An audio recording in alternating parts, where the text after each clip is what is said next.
చెప్పండి ఎవరు?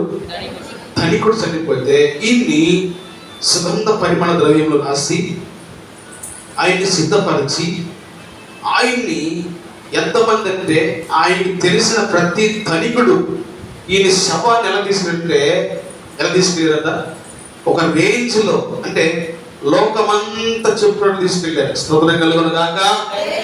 హల్లెలూయా హల్లెలూయా. అలాగునని లాజరు కూడా ఆయన చనిపోయాడు. ఆయన చనిపోయాడు. చనిపోతే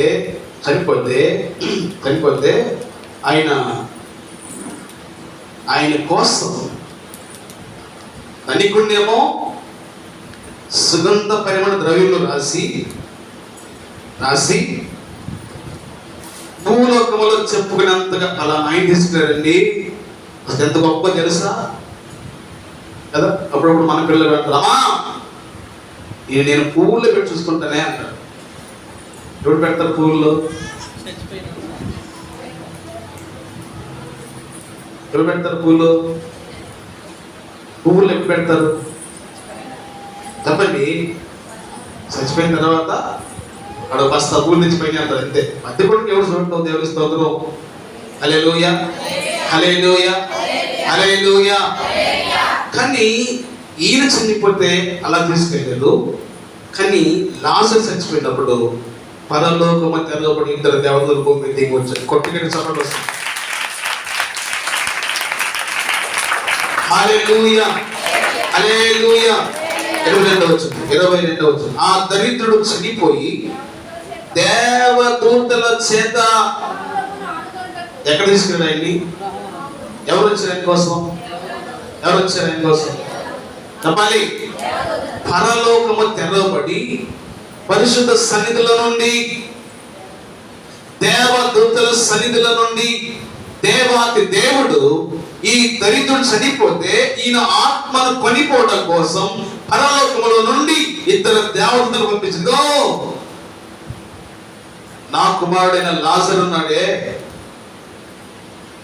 ఆయన ఆత్మ దేహము వేరు కాబోతున్నాయి.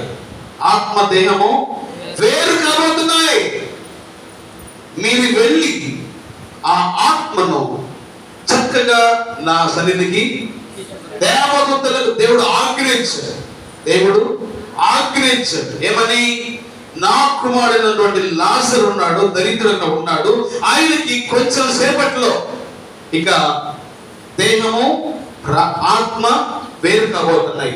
మీరు వెళ్ళి వేరుపరచబడి ఆ ఆత్మను తీసుకొని నా సన్నిధికి తీసుకురండి అన్నాడు. ఇద్దరు దేవతలు పరలోకం దిగి వచ్చింది. కొట్టుకెళ్ళి చప్పుడు. హల్లెలూయా హల్లెలూయా హల్లెలూయా హల్లెలూయా. నాను వారే నాకు దూరమైన నా తల్లిదండ్రులే నా చేయి విడిచిన, నాను వారే నాకు దూరమైన నా తల్లిదండ్రులే నా చేయి విడిచిన, ఏ క్షణమైనా నన్ను మరువకున్నా,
ఈ భూలోకములో నీకు డబ్బు లేకపోతే అందరు విడిచేస్తారు, కానీ నీ దగ్గర డబ్బు అవసరం.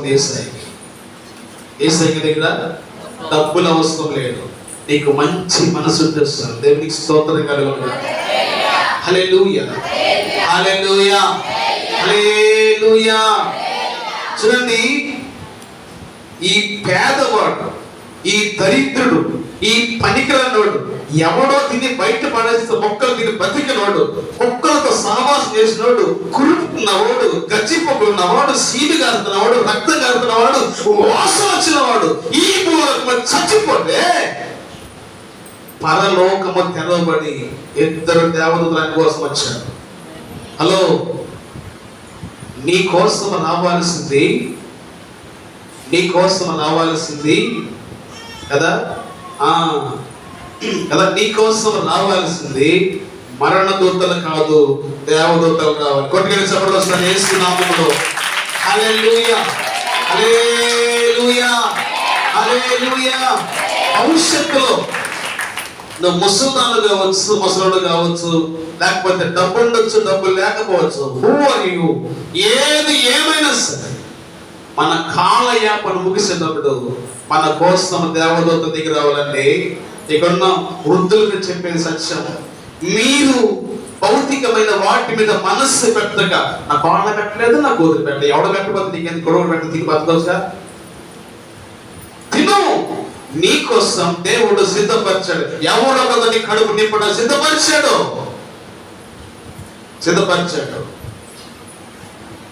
నీ ప్రార్థనలు ఉండాలి తెలుసా? ఎలా తెలుసా? ప్రభువా, నా కాలయాపన ముగిసిపోతుంది, నేను నా శరీరము దేహము వేరేటప్పుడు, నా దేహం నుంచి నా ఆత్మ వేరుపరచబడుచున్నప్పుడు నీ దేవదూతలు పంపించు, నన్ను పరలోకం తీసుకెళ్ళు. ఏజెంట్ ఏంటి? ఎలా ఉండాలి? ముసలోడు ఎలా ఉండాలి చెప్పాలి? ఎలా ఉండాలి? నీ ప్రాణము, నీ ఆత్మ నీ శరీరం నుండి వేరవుతున్నప్పుడు ఒక్కటి మాత్రం గుర్తుపెట్టుకో, నా కోసం దేవదూతలు తీసుకురా, నా కోసం దేవదూతలు పంపించు, నన్ను తిన్నగా పరలోకం తీసుకువెళ్ళు. హల్లెలూయా, హల్లెలూయా, హల్లెలూయా. కదా, ఇక్కడ వరకు భౌతికంగా జరిగింది, ఇద్దరు చనిపోయారు. ఒక ఆయన ఎక్కడికి లాజరుకి అబ్రహాము, ఇక్కడ అబ్రహాం ఎవరు? విశ్వాసులకు తండ్రి. అబ్రహాం ఎవరు? దేవుని స్నేహితుడు. అబ్రహాము రొమ్ము అంటే అర్థం తెలుసా? అబ్రహాము ఎలా నడిచాడో ఈయన కూడా అలా నడిచాడు. లాజరు కూడా అలాగే నడిచాడు. అబ్రహాము సంపద పోగొట్టుకున్నాడు, లాజరు సంపదను పోగొట్టుకున్నాడు. హలో, నేను మాట వినండి. లాజరు సంపదను పోగొట్టుకున్నాడు. అబ్రహాము పునాదుల పట్టణం కూడా ఎదురు చూశాడు, లాజరు కూడా దానికోసం ఎదురు చూశాడు. అనే కదా, అబ్రహాము తన కొడుకుని దేవునికి అర్పణగా ఇవ్వడానికి ఇష్టపడ్డాడు. లాజరు తన శరీరము శిథిలమైపోయిన పర్వాలేదు అనుకున్నాడు. శరీరము శిథిలమైపోయిన పర్వాలే అనుకున్నాడు ఆయన కదా. అబ్రహాము ప్రియమైన వాళ్ళరా కదా, దేవుని కోసం నిరీక్షణ కలిగి ఓర్పు కలిగి సహనం కలిగి జీవిస్తే ఈ ధనవంతుడు, ఈ పేదవాడు, ఈ దరిద్రుడు గోడవతల సంపదన్న ఎంత మాత్రం ఆశపడ్డాడు. గొడవతల సంపదన్నా, ధనికుడున్నా ఏ రోజు కూడా నేను వాడికలా బతకాలి, నేను వాడికలా కారు కొనాలి, బంగళా కొనాలి, లేదా నేను నాకు విలాసమని మచ్చుకైనా మనసులో రానివ్వలేదు. కానీ హృదయం అని ఎవరున్నారు తెలుసా? ఎవరున్నారు? ఒక వ్యక్తి పరలోకానికి వెళ్తాడంటే ఊరకనే పరలోకానికి వెళ్తే యేసయ్య చచ్చిపోవాల్సిన పని లేదు. ఉంటదా? హల్లెలూయా. గుర్తుపెట్టుకో, ఊరకనే పరలోకం రాదు. ఎన్ని క్వాలిటీలు ఉంటే పరలోకం వెళ్తా తెలుసు మనం? ఎన్ని లక్షణాలు ఉండాలి?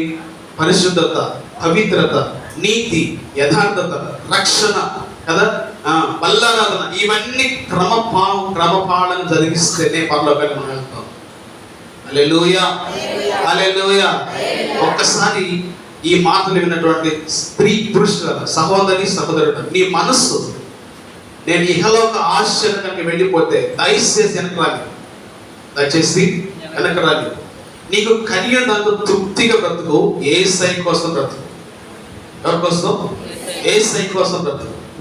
యేసయ్య కోసం లాజరు కన్నులు ఎదురు చూసినట్లుగా నీ కన్నులు ఆయన కోసం ఎదురు చూడాలి.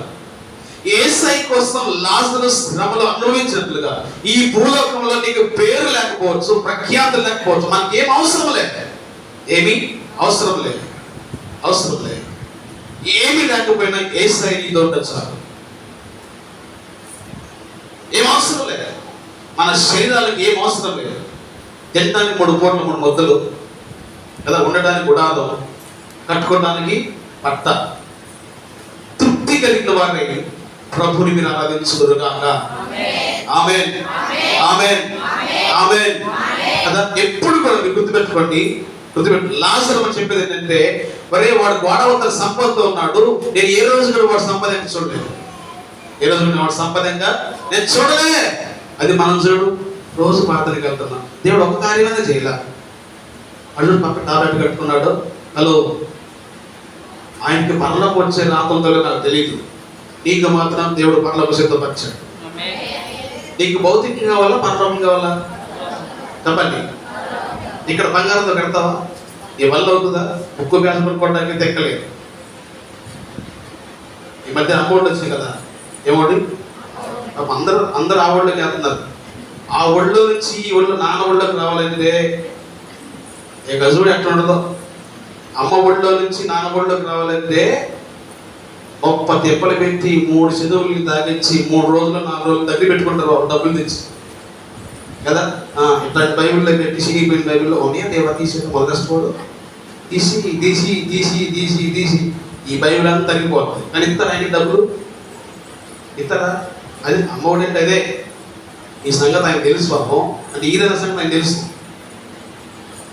మీరు మీ పురుషుడికి ఉన్న సంగతి తెలుసు. ఆయనగానే 13,000 వచ్చినాయిగా. ఈ 13,000 తోడు ఇప్పుడు గ్రామ బంగారం ఎంత గ్రామ బంగారం ఎంత ఇప్పుడు తెలీదా? మీకు తెలిసినట్టు ఇది చెప్తుంటే బయటికి. మీకు తెలియదు ఏమంత లోపల అన్నీ తెలుసు. మనకు తెలుసు. స్తోత్రం, హల్లెలూయా. ఉంటుంది 30,000-40,000 ఉండదా? లేదా? అంత లేదా? ఉందా లేదా? గ్రామం ఇప్పుడు 8 కాసులు ఒక గ్రామ. అదేనా? మాట్లాడితే ఏమంటాడని అంటే మనకు అంతా తెలుసు కానీ నేను చెప్పలేము కదా. 8 కాసులు ఒక గ్రామం. అంతేనా? అది సంగతి కదా అన్నా. ఇప్పుడు మనకు వచ్చింది 13,000. మనం వేసి టెస్ట్ పెట్టి ఎన్నిటికి కనీసం ఒక కాసు అయినా 2 కాసులు చూడాలి. లేకపోతే వచ్చింది 13,000. ఆడి కొడుకు పీడుతుంది. ఏమన్నా ఒక తాడు చేసి పెట్టండి. ఇది అలా పొలుపు తాడ ఊడితాడు. నేతాకి శాంతాడైతే 10 రూపాయలకు వచ్చింది. ఎంతాడు ఊడేసుకో. వచ్చింది 13,000. ఎవరిని వచ్చింది 13,000 అని అంటే ఎవరిని ఈ డబ్బులు ఉన్నాయిగా కాసి వేసుకుని 2 తాడుతారు కదా. అసలు నీకు ఇచ్చే 13,000కి ఒక మూలం వచ్చిన తాడు ఎనమల గొల్లెం వచ్చిందా? వచ్చుదా? ఎనమల ఇంకేస్తారా? నీకు వచ్చుదా? అదన్నా ఆ సంగతి మనకు తెలియదు. తాడు కొంటాం లేదు. ఇప్పుడు ఎందుకే చాలా బాకీలు ఉన్నాయి. బాకీ తెచ్చుకుంటున్నాం. అదే కుదరదు. 2 పేట తాడు ఉండాల్సింది, అది లీక్ కొట్టాల్సింది. ఏమి దరిద్రం ఈ దరిద్రం. నీకు వచ్చిన దానికి అమ్మ ఎనమల ఒప్పుకోడు రాదే. నాకు అనవసరం అని ఏ రోజైనా కొని పెట్టావా? ఇప్పుడు పెళ్లి చేసి కూడా పోతాం. అడది కట్టుకున్న కాడ నుంచి ఏ రోజన్నా తాడు గురించేదో కొంచెడు సార్ తాడు గురించండి అను కదా. ఆయన కట్టుకుంటేనే తాడు వచ్చింది మనలోకి. అంతే చెప్పండి మీరు. ఆయన కట్టుకుంటే తాడు వచ్చింది. మెల్ల తాడుందా లేదా? చెప్పడే ఉందా లేదా? ఆయన కట్టుకుంటే తాడు వచ్చింది, మరి తాడు మరి తాడా వచ్చింది 13,000కి. అయిలారా నీకు దండం, నీ ఓర్పుకో దండం, నీ ఓర్పుకో దండం కదా. పాపం ఆడంటాడు బ్యాంకు వచ్చి వస్తే ఎత్తాడు, వీడికి ఎత్తాడా? వీడికి ఇవ్వడు. ఆ వేసేది కూడా ఎక్కడ తెలుసా? జీరో అకౌంట్ బ్యాలెన్స్ ఎత్తాడు. జీరో అకౌంట్ ఉంటాయే పాపం, దానికి ఏటీఎం కార్డు ఉండదు. పురుషులు తీసుకోవడానికి అవకాశం కూడా లేదండి. నిజం. ఆడంటాడు బ్యాంకు ఉంటాడు, వాళ్ళు వస్తే ఇస్తాం సార్, మీకైతే ఇవ్వమంటాడు. ఏమయ్యా నేను ఆయన భర్త లేదండి, నువ్వు ఎవరైనా నాకు అనవసరం సార్, ఆ మొక్కం చూడాలని డబ్బు లేదంటాడు. మరి తీసేవాడు ఏంటి ఇస్తాడా? ఇద్దరు పక్క పక్కన చూంటారు, పక్క పక్కన చూంటారు. నేను చూస్తూ ఉంటాడు, 13 వ్యక్తి చూస్తూ ఉంటాడు.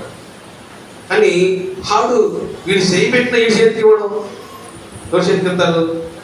ఆమె చేతికి వెళ్తాడు. ఇక ఆమె చూడు తీసి సింగిల్ ఎక్కుకొని తక్కేసుకుంటావు, ఈ దగ్గర వెళ్తూ ఉంటాడు. ఎప్పుడు ఇచ్చిందా డబ్బులు? మత్స్య లక్కీగా ఇచ్చిందా? ఇవ్వదు. ఆ ఒక లెక్క రాకపోయినా పర్వాలేదు, లెక్క రాకపోయినా ఇంటికాడ మంచం వేసి మంచం మీద దుప్పటేసి 2 1 1000 ఒకటేనా 1000 ఆ 2 2000 1 2 3 4 5 కానీ అతడు మొత్తం వల్ల లెక్క తెలియదు.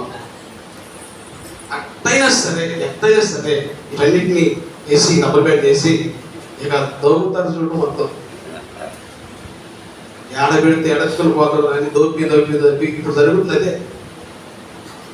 పురుషులు ఎంతమంది పురుషులు బలైపోతున్నారో 13 చూసి. మీరు ఇచ్చారా మీ భర్తలకి? ఇచ్చారా లేదా? ఇచ్చారా? ఇవ్వలేదా? ఎంతమంది బలైపోతున్నారండి. దేవుని స్తోత్రం కలుగును గాక. హల్లెలూయా, హల్లెలూయా, హల్లెలూయా. మరి 2 పేటలు తాడంటే ₹1,00,000 అవుతుంది. నువ్వు ఇచ్చే 13,000కి మరి మిగతా 87,000 ఎవరు వేసుకోవాలా? ఎవరు వేసుకోవాలి? చెప్పండి, ఎవరు వేసుకోవాలి? 85,000కి ₹5 వడ్డీ లేక వడ్డీ ఎంత నెలకి? ఎవరు ఇస్తారు? మరి మీ ఆయన ఇస్తాడా? ఎవరు ఇస్తారండి? వడ్డీ ఎవరు పెడతాడు? మనం వేసుకుని తిరుగుతా బాగానే ఉంది, నువ్వు వేసుకుని అంగిరితో తిరుగుతా బాగానే ఉంది, వడ్డీ ఎవరు పెడతాడు? తప్పలేదండి. ఎవరు పెడతారు వడ్డీ? జాగ్రత్త. లాజరు ఆ డైకల్ చూడలేదు, అని మనసులో పెట్టుకోలేదు. తన జీవిత యాత్రలో ఏది కలిగిందో దాంతోనే తృప్తి పడి వెళ్ళిపోయాడు. ఆమేన్, ఆమేన్, హల్లెలూయా, హల్లెలూయా, హల్లెలూయా. అప్పుడు అతడు పాతాళ గర్భం దేవదూతల చేత అబ్రహాము రొమ్మును ఆనుకొండ కొనుకోబడిను, ధనవంతుడు కూడా చనిపోయి పాతి పెట్టబడెను. అప్పుడు అతడు పాతాళంలో బాధపడచ్చు. ఎవరైనా ధనవంతుడు ఏముంది? లోకంలో సుఖపడ్డాడు లేదా? చెప్పండి, లోకంలో సుఖపడ్డాడా లేదా? మీరు కూడా కోరేది ఇప్పుడు? మీరు అదిగా ఎవరిని కోరిన సగం. లాజరు బ్రతికినంత కాలం ఆయన డబ్బు పనిచేసింది, ఆస్తులు పనిచేసింది, అంతస్తులు పనిచేసింది, తల్లి ఆయన హోదా పనిచేసింది, ఆయన కోసం చాలా మంది పనిచేస్తారు. కానీ చచ్చిపోయిన తర్వాత ఎవడు ధనికుడితో లేడు. ఎవడు లేడు. ఆయన ఎక్కడికి వెళ్ళాడు? పాతాళంలోకి వెళ్ళిపోయాడు. ఆయన అంటే ఆయన స్థలం ఏది? మండుచున్న అగ్నిగుండంలోకి వెళ్ళిపోయాడు. ఆయన ఎక్కడికి వెళ్ళిపోయాడు? ఆయన మండుచున్న అగ్నిగుండంలోకి వెళ్ళిపోయి యాతన పడుతున్నాడు. ఏమంట? యాతన అంటే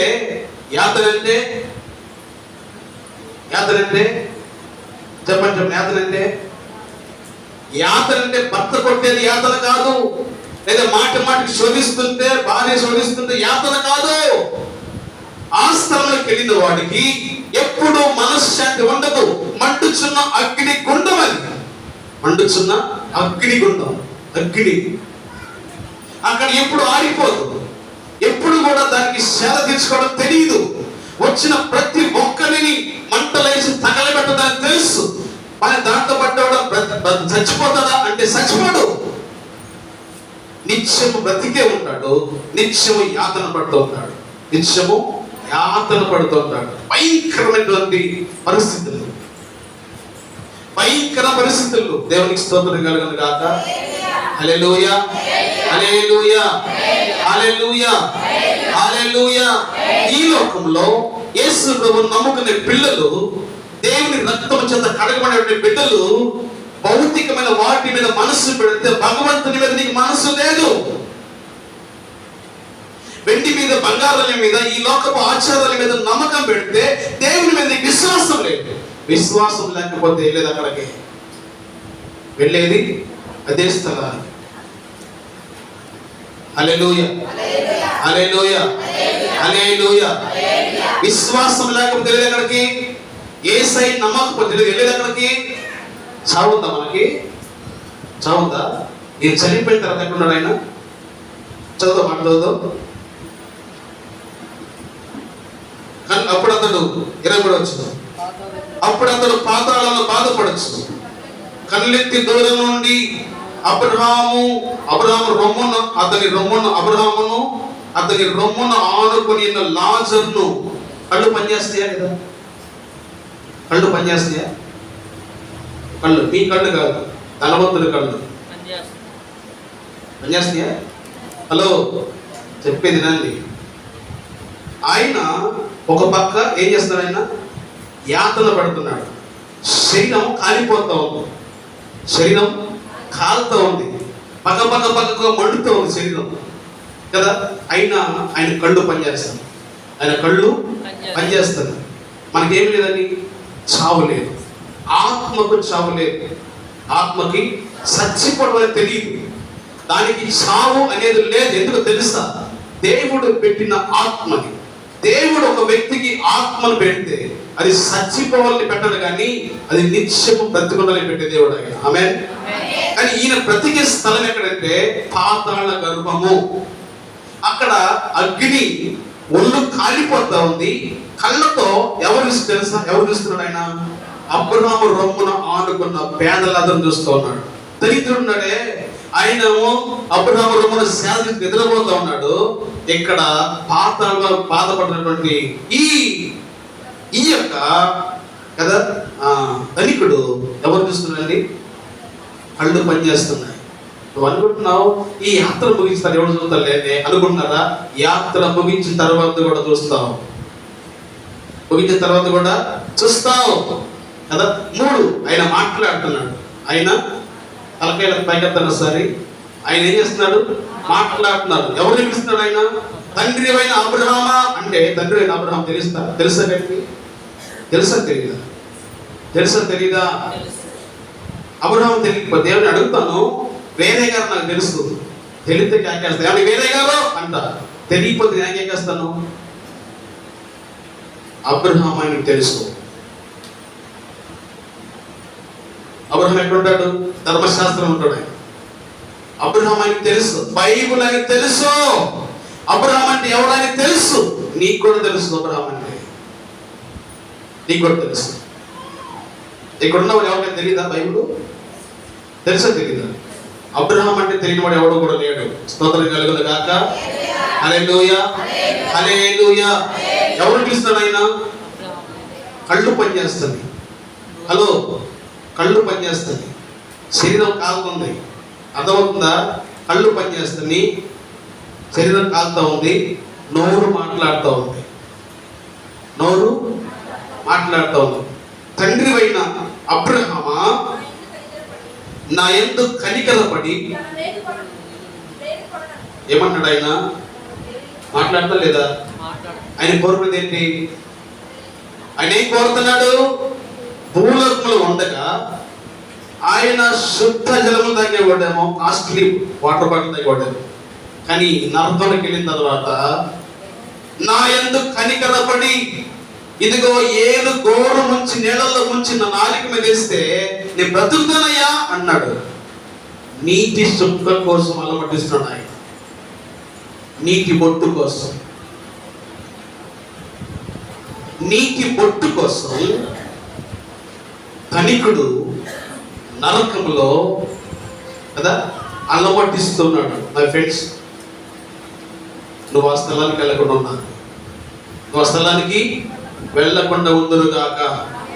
గట్టి చెప్పడే హల్లెలూయా. కాబట్టి బైబిల్ అంటది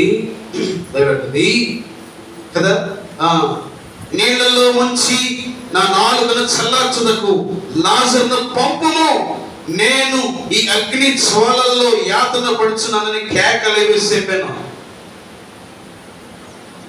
నోరు పనిచేస్తుంది, మాటలు వస్తున్నాయి, నాలుక పనిచేస్తుంది, కళ్ళు పనిచేస్తున్నాయి, శరీరం పనిచేస్తుంది, ఆయనకి ఏం కావాలో తెలుస్తుంది. నీటి కోసం అలమటిస్తున్నాడు. అంటే బ్రతికిలేడా చచ్చిపోయాడా? భౌతికంగా చచ్చిపోయాడు, కానీ ఎక్కడుంది? పరలోకంలో నరకానికి ఉండే సీను ఎవరికి రాకూడదు, ఎవరికి రాకూడదు. స్తోత్రం కలుగును గాక.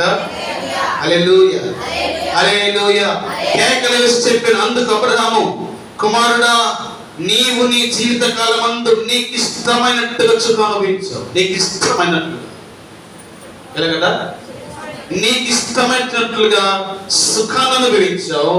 లాజరేమో దేవునికి ఇష్టమైనట్లుగా దరిద్రం అనుభవించాడు. హల్లెలూయా. అనుభవించింది. అలాగనే లాజరు కష్టం అనుభవించాను. నీకు జ్ఞాపకం చేసుకో. ఇప్పుడైతే వాడు ఇక్కడ నెమ్మది పొందుతున్నాడు, నువ్వు యాతన పడుచున్నావు. అంతేకాక ఇక్కడ నుండి మీ యొద్దకు దాటగోరు వాడు దాటిపోజాలకున్నట్లు నీకును మాకును మధ్య అగాధమంచబడింది. నా కనికరం ఉన్న మాట నిజమే కన్నా బాయ్ తల్లి, కనికర పడే మాట నిజమే. నీ దగ్గర నీకు నాకు మధ్య ఏముంది? అగాధం ఉంది. ఇప్పుడు ధనికుడు వెళ్తాడా?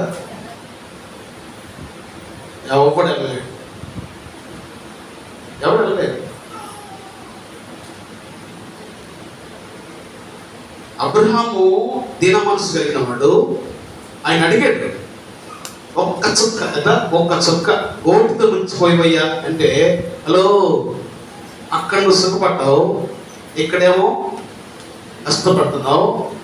అయినా నాకు పెట్టాలని ఉన్నప్పటికీ నీకు నాకు మధ్యలో ఏముంది? ఈ దాటి రావడం నా వల్ల కాదండి. అవకాశం లేదు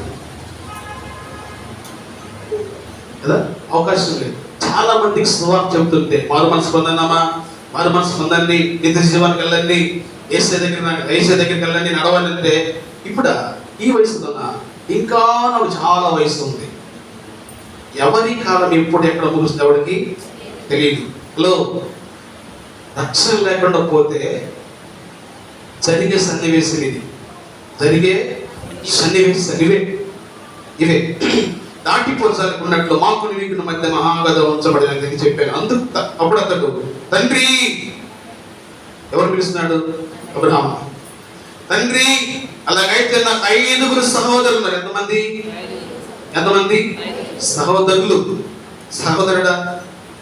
నాకు 5 సహోదరులు ఉన్నారు. వారును ఈ వేదనకరమైన స్థలముకు రాకుండా, కొంతమందికి అనిపిస్తే తెలిసింది బాధ కదా. కొంతమంది చెప్తే అంటారు, కొంతమంది చెడితే అంటారు, కొంతమంది కొడితే అంటారు అలా కదా. కొంతమందికి దగ్గరికి వచ్చిన తర్వాత కదా ఏ హాస్పిటల్ అని పెట్టి దేవుడు ఈ సెలైన్ పెట్టి ఈ తలకి వాయికి గుచ్చేసేసి కదా, మనం మళ్ళీ చూసినప్పుడు భయంకరంగా అన్నట్టుగా ఉంటే అప్పుడు అయ్యా ఆటంటే ఇక బాప్తిసం తీసుకుని మందిరానికే వస్తాను. ఏమంటారండి? మేము చూస్తున్నా అయ్యా ఒక్కసారి బతికించమని ప్రార్థన చేయ్యా. ఒక్కసారి బతికితే అస్సలు నన్ను విడిచిపెట్టదులే. నన్ను విడిచిపెట్టిన పర్లేదు, చేసేద్దాం, దేవుని స్తోత్రం కలగదు కాక. మీ సంఘానికి తప్పకుండా వస్తానయ్యా. అయ్యా ఒక్కసారి అయ్యా అదే కొంతమంది కొడితే వింటారు, కొంతమందికి ఏం చేసినా వినరు. ఇది సువార్త చెప్పలేదన్నా నాకు 5 సహోదరులు ఉన్నారు కదా, వాళ్ళు ఈ మహా అగాధంలో నుంచి కదా ఈ వేదనకర స్థలంలో రాకుండా వారిని సాక్ష్యమిచ్చుటకై నా తండ్రి ఇంటికి వారిని పంపవలనని నిన్ను వేడుకొనుచున్నానని. అందుకు అబ్రహాము వారి యొద్ద మోషేయు ప్రవక్తలను ఉన్నారు, వారు మాటలు వినవలనని అతనితో చెప్పగా అతను తండ్రి అయిన అబ్రహాము అలాగ అనవద్దు, మృతులలో నుండి ఒకడు వారి యొద్దకు వెళ్ళి ఎడల వారు మారు మనసు పొందుతారని చెప్పాను. ఇదేమన్నాడు, ఒరే నేను వెళ్తాను ప్రభువా, నేను వెళ్తా అబ్రహాము నన్ను పంపించు, నేను ఆడికి వెళ్ళి ఇక్కడ ఏమేమి ఉన్నాయో, ఇక్కడ మంచిగా దొరకట్లా, శరీరం కాలిపోతుంది కదా, కంటి తగ్గిపోవాలా, మాటలు మాట్లాడుతాను, అన్ని బాగానే ఉంది కానీ భయంకర స్థలంలో చెప్తారు, దండం పెడతారా అంటే అబ్రహాము తెలుసా ఏమన్నాడు? చదవన వాటిని కదా, ఏమన్నాడు? పొందుదరని చెప్పాను. అందుకతడు మోషేయు ప్రవక్తలు చెప్పిన మాటలు వారు వినిన ఎడల, మృతులలో నుండి వినని ఎడల, మృతులలో నుండి ఒకడు లేచినను వారు నమ్మరని అతనితో చెప్పారు. అరే నీకు సువార్తికుడు ఇచ్చాడు, నీకు సేవకుడు ఇచ్చాడు, నీకు ఒక సేవకుడు ఇచ్చాడు. వాళ్ళ మాటలు నమ్మితే పర్వాలే, అరే ఇక్కడ నుంచి నువ్వు వాడికి వెళ్తానన్నావే, అసలు వాళ్ళ మాట నమ్మకపోతే ఈ మాట ఏమని నమ్ముతారు వాళ్ళు? ఇప్పుడు 5 ఎక్కడ రావాలి? 5 ఎక్కడ రావాలి? చెప్పాలి. 5 దగ్గర ఈడు 6వ కొట్టు. ఈడు అబ్రహాం తెలీదా? భక్తి తెలీదా? తెలుసు. అక్కడ ఉండి పరలోకంలో ఉన్న అబ్రహాముని ఆయన గుర్తుపట్టగలిగాడంటే వాడెంత ఇదై ఉండాలి ఇలా అదే కదా. ఆయన అబ్రహాం గుర్తుపెట్టాడు, అబ్రహాంతో మాట్లాడుతున్నాడు, నన్ను పంపించమని అడుగుతున్నాడు, నాకు నీటి పైన అడుగుతున్నాడు. బతికున్నాడు, చచ్చిపోయాడు, భౌతికంగా చచ్చిపోయాడు, భౌతికంగా చచ్చిపోయాడు. ఆత్మ చచ్చిపోయాడు, ఆత్మ చచ్చిపోయాడు. ఇప్పుడు జరిగిందంతా కూడా ఆత్మే, జరిగేదంతా కూడా ఆత్మే. దేవుని స్తోత్రం కలుగును గాక. హల్లెలూయా, హల్లెలూయా, హల్లెలూయా, హల్లెలూయా, హల్లెలూయా.